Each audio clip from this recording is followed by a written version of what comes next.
Ya, kita jawab beberapa pertanyaan dulu.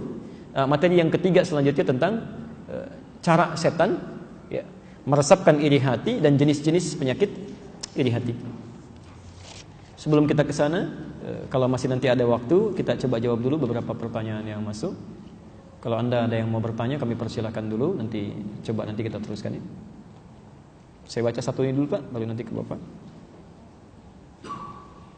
Apakah boleh memboikot seorang ibu yang berlaku curang, tidak adil terhadap anak-anaknya, yang berani mengusir anak-anak yang lain demi anak kesayangannya? Berdosakah bila kami anak-anaknya mendiamkan? Masya Allah, antum dilahirkan sama ibunya, dirawat, disayangi, berjuang dengan kesulitan, begitu sudah dilahirkan mendiamkan ibunya. Kenapa mesti begitu? Baik, kita lihat dulu. Satu, Quran surah ke 31 ayat 14, posisi paling kiri sebelah atas.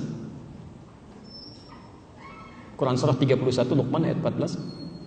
Redaksi yang sama dengan usia yang berbeda. Quran surah 46 Al-Ahqaf, Quran surah 46 ayat 15, posisi paling kiri sebelah atas juga. Kemudian Quran surah ke-17 ayat 23, posisi paling kanan di pertengahan. Quran surah 17 Al-Isra ayat 23. Selanjutnya caranya, solusinya tadi ya, Quran surah ke-16 An-Nahl ayat 125. Hadis Nabi ya, ditemukan di Al-Adabul Mufrad ya. Al-Adabul Mufrad, Adabul Mufrad kayak Imam Al-Bukhari ya, karya Imam Al-Bukhari. Sudah? Nomor hadis yang kelima, posisi sebelah kanan di pertengahan. Baik, mari kita lihat dulu pertama. Keterangan tentang ibu di dalam Al-Quran, bagaimana keadaannya, seperti apa cara berbaktinya, dan bagaimana cara memberikan solusi-solusi dalam kehidupannya. Baik Bapak Ibu sekalian, yang pertama, tidak ada orang disanjung oleh Allah, diangkat derajatnya, bahkan disandingkan setelah kita beriman kepada Allah dan menyembahnya, kecuali berbakti pada orang tua. Kecuali berbakti pada orang tua. Ada banyak ayat di Quran, kita ambil beberapa saja. Pertama, Quran surah ke-31 tadi ayat ke-14 kan? Quran surah 31 Luqman ayat 14. Wa wassaynal insana biwalidayhi hamalathu ummuhu wahnan ala wahnin wa fisaluhu fi 'amain. Ada ayatnya? Taib. Perhatikan kalimatnya. Dan kami wasiatkan pada setiap manusia. Dan kami wasiatkan, Allah memberikan wasiat ya. Saya mau tanya sebentar. Biasanya kalau Bapak Ibu dengar kata wasiat, yang terbayang di benak kita apa? Pingsan, mau meninggal. Saya mau tanya, Allah pingsan gak Bu? Allah meninggal gak Pak? Enggak kan? Jadi mustahil ya. Maaf, Allah maha hidup, tidak mungkin wafat, dan selalu terbebas dari penyakit-penyakit yang tidak baik ya. Pelan-pelan. Wasiat asal katanya itu adalah pesan yang kuat, pesan yang sangat kuat ya, asal maknanya. Kenapa oleh manusia sering dilekatkan pada orang yang akan meninggal dunia? Karena umumnya orang akan meninggal ketika memberikan pesan itu lebih kuat didengar dibandingkan saat dia dalam keadaan sehat ya. Bapaknya memberikan pesan pada anaknya dalam keadaan sehat, nah sholat, ya Pak gampang, zuhur kan masih panjang ya kan? Tapi ketika infus sudah terpasang, selangnya 3 sudah mulai menempel, kalimat sudah terengah-engah, nah nanti sholat ya, iya Pak, ya Pak ya? Kalimat keluar, maka disebut dengan wasiat karena pesannya terasa lebih kuat. Kalau di Quran Anda menemukan kalimat pesan dengan menggunakan wasiat, itu artinya pesan yang disampaikan mesti dipegang kuat, tidak sembarangan. Apalagi kalau Allah yang sudah berwasiat. Di kalimat bebasnya ingin mengatakan, hey, kami berikan pesan kepada Anda semua dengan sangat kuat, jangan main-main di sini. Kami wasiatkan, kami pesankan supaya berbakti pada kedua orang tuanya. Masya Allah, ketika Allah menyebutkan bakti pada orang tua, yang didahulukan seorang ibu. Anda bayangkan ya. Belum ayahnya, ibunya dulu. Hamalathu ummuhu. Bahkan nanti di hadis disebutkan 3 kali. Ketika ada seorang bertanya, ya Rasulullah, kepada siapa saya mesti berbuat baik ya? Kata Nabi, ibumu, ummuk, siapa lagi ibumu, siapa lagi ibumu, sampai 3 kali ya, sampai 3 kali. Masya Allah, baru ayahmu. Ya. Karena ibu itu mengalami 3 kesulitan yang tidak dirasakan oleh ayah. 3 kesulitan yang tidak dirasakan oleh ayah. 1 mengandung, 2 melahirkan, 3 menyusui. Dan ayah tidak melakukan itu. Makanya oleh Nabi disebutkan 3 kali karena peran ibu memiliki 3 hal yang tidak dimiliki oleh ayah. Mengandung, melahirkan, menyusui. Sampai menyapinya. Maka bahasa Qur'annya pertama kali mendahulukan ibu. Masya Allah. Dan dihunjamkan kalimat yang menyentuh kepada jiwa. Kalau dalam bahasa bebasnya begini, hei, kalau dalam keadaan sepahit-pahitnya kamu kurang nyaman dengan orang tua, coba bayangkan saat ibu mengandung kamu. Ya. Barangkali baru gak diajak bicara selama 3 hari. Ibu dulu 9 bulan mengandung kamu. Capeknya luar biasa. Di Quran surah 7 ayat 189 tadi. Maka tatkala kandungan semakin besar, miring kanan susah, kiri sulit luar biasa. Yang penting bagaimana caranya dia selamat. Masya Allah. Ya, ketika menyapih, menyusui itu kan luar biasa. Quran surah kedua ayat 233 gitu kan. Ya, bagi peran satu dengan yang lainnya, merawat sedemikian rupa. Kata Allah, kalau sedang pahit-pahitnya gak enak sama orang tua, bayangkan saat susahnya mereka. Ya, saat susahnya. Yang paling menarik, bahkan kalau ada seseorang berusia 40 tahun pun ibunya masih ada, tetap harus berbakti. Ya. Anda masih kecil, marah pada ibu, biasa barangkali ya. Ya. Tapi kalau sudah usia 40 tahun pun masih ada orang tuanya, gak boleh menyinggung. Gak boleh, bahkan mendoakan mereka. Perhatikan kalimat yang sama di Quran surah ke-46 ayat 15. Posisinya sama persis, paling kiri sebelah atas. Ya. Wassaynal insana biwalidayhi ihsana, hamalathu ummuhu kurha. Kami wasiatkan pada setiap manusia berbuat baik pada orang tuanya. Ibundanya telah mengandungi dengan penuh kesulitan luar biasa. Sampai ketika anak itu telah berusia 40 tahun dia mulai berkata, Rabbi auzi'ni an ashkura ni'mataka allati an'amta 'alayya wa 'ala walidayya. Saya mohon fokus ke sini ya. Apa bedanya ayat 14 di dalam Quran surah Luqman dengan ayat 15 di Al-Ahqaf? Bapak Ibu sekalian, ini di Al-Ahqaf itu lebih dalam lagi. Kenapa kalimat doa itu menyertakan orang tua, disertakan dengan nikmat? Rabbi auzi'ni, ya Allah mohon bimbing hamba. Kata Allah kalau seseorang sudah usia 40 tahun, itu harus sudah banyak berdoa. Di antara doanya, ya Allah mohon bimbing hamba untuk bisa mensyukuri nikmat yang telah Engkau berikan kepadaku dan kepada kedua orang tuaku, wa ala walidayya. Kenapa kalimat orang tua ini muncul? Itu kalau diurutkan dari urutan tafsir, menyampaikan para ulama, karena jangan-jangan kenikmatan hidup yang kita rasakan, barangkali, maaf, ikhtiar kita untuk mendapatkannya mungkin cuma 30%. 70%-nya mungkin peran orang tua, Pak. Bu, coba pernah lihat orang sa'i? Sa'i itu ya. Dari mana ke mana? Safa ke Marwah. Apa itu artinya sa'i? Tuh, sudah keliru lagi, lari-lari kecil. Kalau lari-lari besar apa itu? Ya. Sa'i itu asalnya bukan lari-lari kecil, bukan. Sa'i itu artinya sesuatu yang sungguh-sungguh, yang serius, dari sa'a. Kenapa diartikan dengan sa'i? Karena dulu ada seorang ibu yang sangat serius, sungguh-sungguh mencari air untuk anaknya. Ismail alaihi salam, Masya Allah, menangis seketika karena ingin mendapatkan air susu. Ibunya tidak keluar asinya. Apa yang terjadi? Disimpan oleh ibundanya. Ibunya nyari, Bu, Pak, tapi berprasangka baik pada Allah, bening hatinya. Sesuatu yang mengeluarkan sesuatu yang kotor sehingga terlahir yang baik disebut dengan tasfiyah. Isinya disebut dengan sofa. Naik ke bukit sofa, naik, pikirannya bening kepada Allah. Gak mungkin Allah menyengsarakan saya. Tiba-tiba bergerak, turun dari situ nyari. Di pertengahan lihat seperti ada oase, ya. Berjalan agak cepat. Di pertengahan lagi ragu, ini kayaknya bukan nih, tapi saya harus yakin, dikejar ke atas. Dia berusaha mendapatkan hal yang diharapkan. Sesuatu yang sangat diharapkan dalam bahasa Arab disebut dengan marwah, naik ke atas. Turun lagi sampai 7 kali. Masya Allah, ketika tidak putus dia berdoa, naik turun sampai yang ke-7, tiba-tiba tangisan anaknya semakin kencang. Ismail bergerak, dihentakkan kakinya, dan malaikat kemudian dengan tangisan Hajar, Masya Allah, dengan permohonan kepada Allah, turun malaikat dari langit menggetarkan kakinya Ismail alaihissalam. Begitu dihentakkan, keluar air. Pertanyaan saya begini, yang berusaha siapa? Ibunya. Yang dapat air? Anaknya. Bapak Ibu jangan salah ya, ketika anaknya ditinggalkan, coba lihat kalau anak nangis ingin sesuatu, apakah cuma nangis saja atau tangan kakinya bergerak? Pasti bergerak.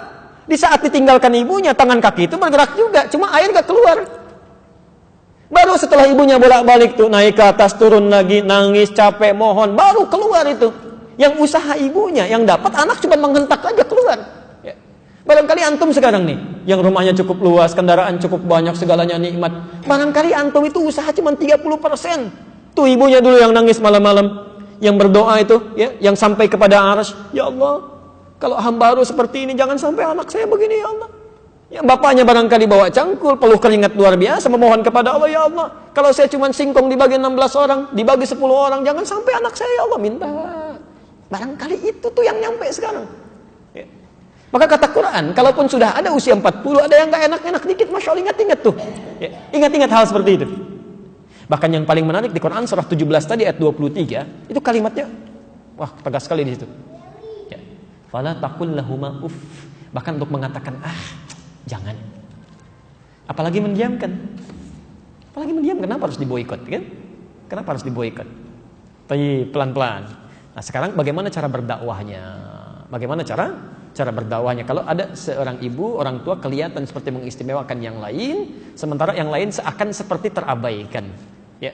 Maka kalimat pertama, kita lihat dulu, kisah ini bukan kisah baru. Zaman Nabi Yusuf sudah ada. Sudah ada. Jadi kalau Anda buka Quran surah 12, surah Yusuf, ya dari ayat 3-nya, bahkan sampai ayat 29-nya ada semua itu. Ya. Yusuf berapa bersaudara? 12 bersaudara, gitu kan? Yusuf dengan adiknya Bunyamin, dengan 10 orang saudara yang lain dari ibu yang berbeda. Ya. Bukankah Nabi Yakub berusaha bersikap adil, tapi kelihatan seperti mengangkat Yusuf, kan? Lihat kalimatnya, kalimat Qurannya. Oh, bapak kita kok terlalu mengistimewakan Yusuf, padahal wa nahnu usbah, kami yang paling hebat, paling kuat, gitu kan? Apa kami nggak punya kemampuan? Itu sudah muncul, nanti kita bahas tuh. Bahas tentang pembahasan khusus tentang itu. Ya. Jadi iri hati bisa muncul ketika muncul kedudukan. Bagaimana cara menyikapinya?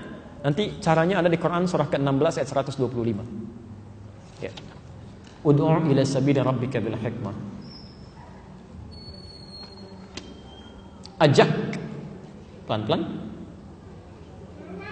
Ajaklah siapapun ke jalan Tuhanmu kepada ketentuan yang benar dengan hikmah.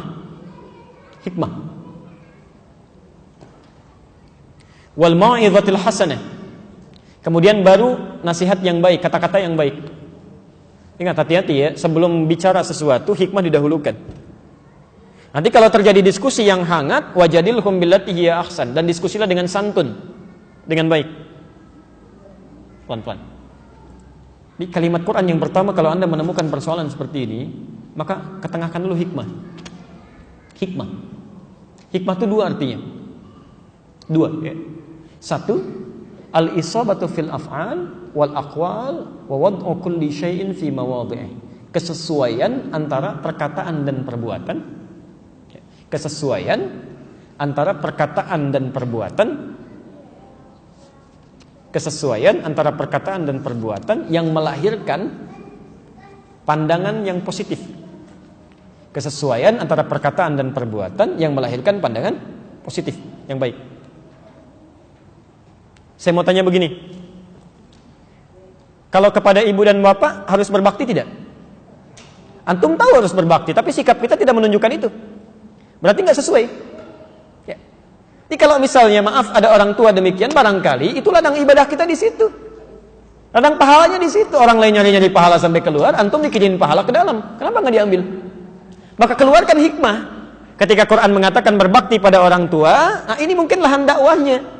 Bisa menampilkan taklim antum dan sebagainya. Begitu ada orang tua bersikap yang kurang mengesankan, maka jawab itu dengan sikap-sikap yang baik. Ya, Masya Allah. Begitu yang lain diistimewakan, coba cari kenapa dia bisa diistimewakan. Apakah karena rajin ibadahnya? Ya kan? Apakah karena dia suka memberikan hal yang baik pada orang tua? Usahakan lakukan hal yang sama. Berusaha sebaik-baiknya. Ya, tampilkan. Antum doakan, ada sesuatu kelebihan berikan. Perkara orang tua kemudian belum juga berubah, nggak apa-apa, doakan dulu. Nggak ada masalah. Yang penting ladang pahala antum masih ada di situ. Ya. Nah ini suka kurang di sini nih. Kalau Anda mau meluruskan orang yang salah, jangan langsung diluruskan, itu keliru. Berdoa dulu Bu, Pak. Berdoa supaya Allah melembutkan hatinya, memudahkan langkah kita mengevaluasinya.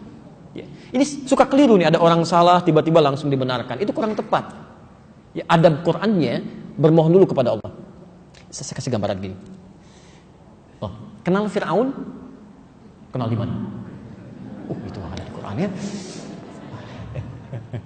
Fir'aun itu jahatnya luar biasa, ngaku Tuhan, bengis, raja yang luar biasa.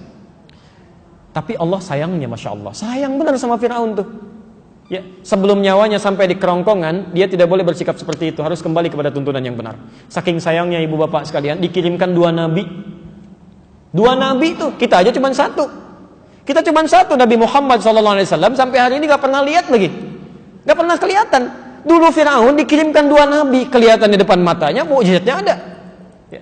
Tapi yang menarik, sebelum dikirimkan kepada Firaun, Nabi Musa, di antara nabinya Musa dan Harun itu bermohon kepada Allah. Lihat doanya. Itu sebelum berdakwah. Rabbi shrahli wa yassirli wahlul 'uqdatam min lisani yafqahu. Allahu akbar. Itu sebelum berdakwah. Dipaham Musa. Firaun ini bengis. Saya ilustrasikan ya. Firaun itu dari kata-katanya aja bukan cuma enggak ngenakin dan bukan cuma nyebelin, bahaya. Ya. Jadi kalau melihat rambut Anda tidak disukai, itu tolong bukan suruh cukur, tolong pisahkan kepala dari badannya. Fir'aun itu. Kalau kalimat itu ditujukan kepada Nabi nggak enak, tidak lapang hatinya, itu gampang berdoa kepada Allah, selesai masalah. Ya Allah, ini Fir'aun ini menjengkelkan sekali, wafatkan aja sekarang, wafat dia. Cuma tidak ada hikmah untuk kita sekarang ini. Tidak ada contoh. Makanya berdoa, Rabbi shrah li sadri, ya Allah tolong lapangkan hati saya. Supaya saat menerima respon-respon yang tidak menyenangkan, saya sudah bisa nyaman. Mohon maaf ibu bapak sekalian, persoalan terbesar ketika kita tidak bersikap baik bukan karena orang lain. Tapi karena cawan hati kita itu terlalu sempit. Ya. Anda punya gelas, kasih air, kasih garam, ya. 1 genggaman. Apa rasa airnya? Asin. Tapi kalau Anda lemparkan garam itu ke 1 kolam yang luas, apa rasa airnya? Begitulah keadaan hati kita. Kalau hati kita lapang luar biasa, masalah kecil aja gampang kok, gak jadi besar. Dan masalah besar jadi kecil. Ya. Tapi kalau cawan hati kitanya kecil, Masya Allah rumit. Jangankan masalah kita sendiri, masalah orang aja dipikirin. Mendung sedikit bikin status, hari ini mendung, emang kenapa? Itu bukan urusan kita, ngapain dipikirin? Coba cek tuh di media sosial, banyak orang yang tidak ada kerjaan, masalah orang lain dikomentarin, komentar sini, komentar sana, yang paling tidak menarik celak sini, celak sana, itu gak ada kerjaan, itu bermasalah semua itu, bermasalah semua. Hati-hati dan cenderung membawa beban, gak bisa tidur ke bawah-bawah kan? Jadi kalau Nabi Musa saja sebelum datang ke Fir'aun berdoa, wa yassir li amri, mudahkan urusan saya, maka kita yang bukan Nabi harusnya lebih banyak berdoa dulu. Bangun malam. Ya. Saya kemarin pernah kisahkan itu waktu kami ngasuh pesantren di Lebak Bulus, itu ada seorang ibu Pak, ini kebalik kisahnya, ibu sama anak. Anaknya sulit luar biasa. Diajak sholat susah, kadang marah macam-macam. Datang, saya bilang Bu nggak usah didoa, ya nggak usah diingatkan dulu, doa dulu lah. Ibu sholat malam tahajud, berdoa di sampingnya, minta sama Allah, minta yang khusyuk, coba nangis. Hari kedua nggak bisa nangis kan, nangis lagi hari ketiga nggak bisa, tangisi dari ibu yang belum bisa nangis, minta. Nanti hari ketiga coba datang lagi, kita lihat perkembangannya. Hari ketiga Pak, tiba-tiba dari jauh datang bawa nasi uduk pesantren, kencang, Ustaz katanya, Masya Allah, santri kita pada keluar lihat kan. Kenapa Bu? Alhamdulillah anak saya sudah sholat.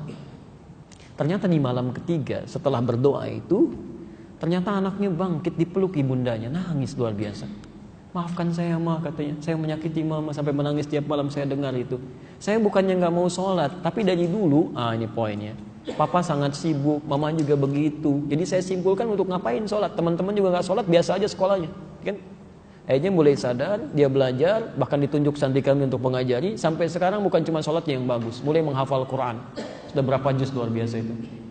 Coba ibu mendekat dulu kepada Allah, minta ya Allah, lembutkan hatinya, sentuh diri kami jangan sampai berbuat maksiat.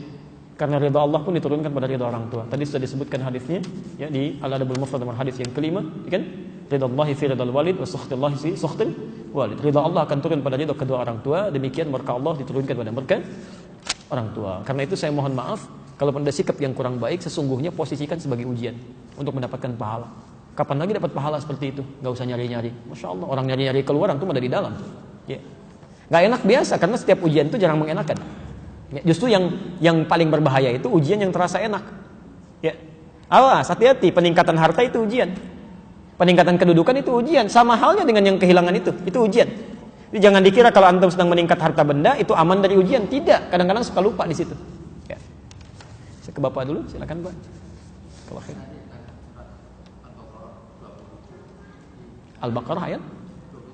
Saya tidak menyebutkan Al-Baqarah 27. Ayat 31 sampai dengan 34. Oh, Al-Maidah ayat ke-27. Quran surah 5. Baik. Baik.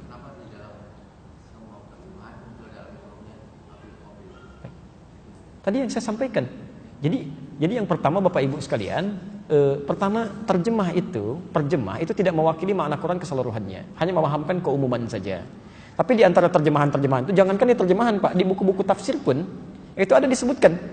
Sementara di buku tafsir, ya, kalimat-kalimat yang kemudian nanti muncul disebut dengan tahqiq. Ya, tahqiq itu adalah upaya untuk evaluasi kembali, ya, editorial, dicek lagi benar tidaknya. Jadi kalau Bapak misalnya belajar, bukan Qurannya yang ditahqiq ya, tapi semacam terjemahan, semacam tafsir dan sebagainya. Saya kasih contoh begini, Sahih Al-Bukhari itu ada 3 jenis. Yang pertama kitab murni, Al-Kitabul